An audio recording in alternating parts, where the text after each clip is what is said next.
सुनील और प्रभात, बहुत शुक्रिया आपका जानकारी के लिए। अब बढ़ते हैं आगे, आपको बताते हैं कि आज से विधानसभा का सत्र जो शुरू हुआ है उस पर अभी तक मंत्रालय का बंटवारा नहीं हो सका है। ये अपने आप में एक बड़ा सवाल बना है, जिसमें अब उम्मीद की जा रही है कि विधानसभा सत्र के बीच में ही मंत्रियों को उनके विभाग बांट दिए जाएंगे। सोर्सेस के हवाले से खबर है कि कई मंत्री अपने पसंदीदा विभागों को लेकर संवेदनशील हैं और वहीं सीएम धामी विभागों के बंटवारे को लेकर किसी दबाव में आने के मूड में नहीं है। अब खबर यहां पर यह भी है कि सीएम मंत्रियों के तजुर्बे, उनकी पुरानी परफॉर्मेंस और बीजेपी आलाकमान से सलाह मशवरा करने के बाद ही विभागों को फाइनल कर रहे हैं। तो उत्तराखंड में सरकार कोई भी हो, नौकरशाही का दबदबा बरकरार रहता रहे, लेकिन अब धामी 2 सरकार में लगाम कुछ कसती हुई नजर आ रही है। तो आपको बताएं कि हैरानी की बात यहां पर नहीं है, देखिए इस पर एक रिपोर्ट।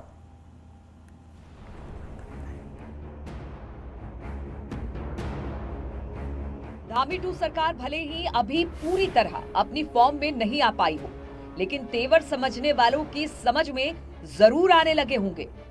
इसकी नजीर है धामी सरकार के मंत्री एक स्वर में इस बात को कह रहे हैं कि विभागीय मंत्रियों को सचिवों की सीआर लिखने का अधिकार दिया जाए ताकि अफसर अपनी मनमानी ना कर पाए। निश्चित रूप में बहुत आवश्यक है और पहली कैबिनेट में मैंने माननीय मुख्यमंत्री जी से आग्रह किया कि भाई कम से कम मंत्री अपने सेक्रेटरी की कॉन्फिडेंशियल रिपोर्ट लिखे, ये बहुत ज़रूरी है।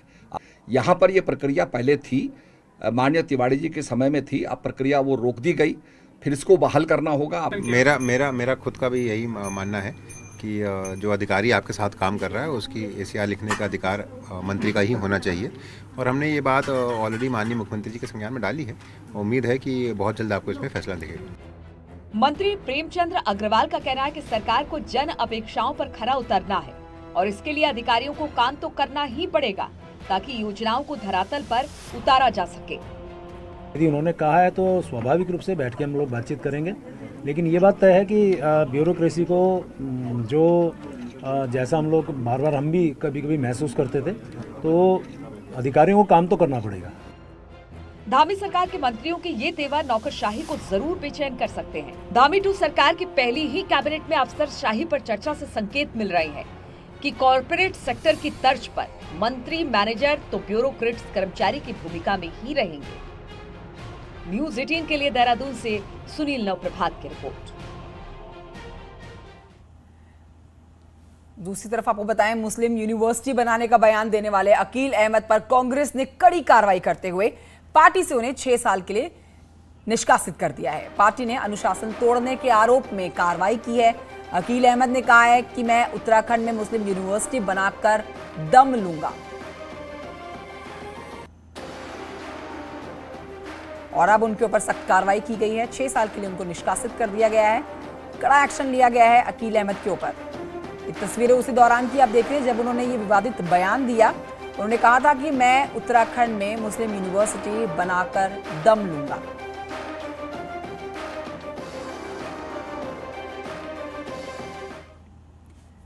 वहीं आपको बताएं कि चुनाव के दौरान मुस्लिम यूनिवर्सिटी की मांग करने वाले कांग्रेस उपाध्यक्ष अकील अहमद को पार्टी ने 6 साल के लिए प्राथमिक सदस्यता से निकाल दिया है। इसके साथ ही पार्टी का एक वर्ग कांग्रेस प्रभारी देवेंद्र यादव और प्रीतम सिंह पर भी हमलावर है। नेता अकील अहमद की फोटो ढूंढ कर सोशल मीडिया पर लगा रहे हैं, जिसमें वो देवेंद्र यादव और प्रीतम सिंह के साथ नजर आ रहे हैं। गौरतलब है कि मुस्लिम यूनिवर्सिटी का मुद्दा चुनाव के दौरान कांग्रेस के गले की हड्डी बन गया था और इसी मुद्दे में सबसे ज्यादा आरोप हरीश रावत पर लगे थे। हालांकि रावत बार बार सफाई देते रहे कि इस मुद्दे से उनका कोई लेना देना नहीं है।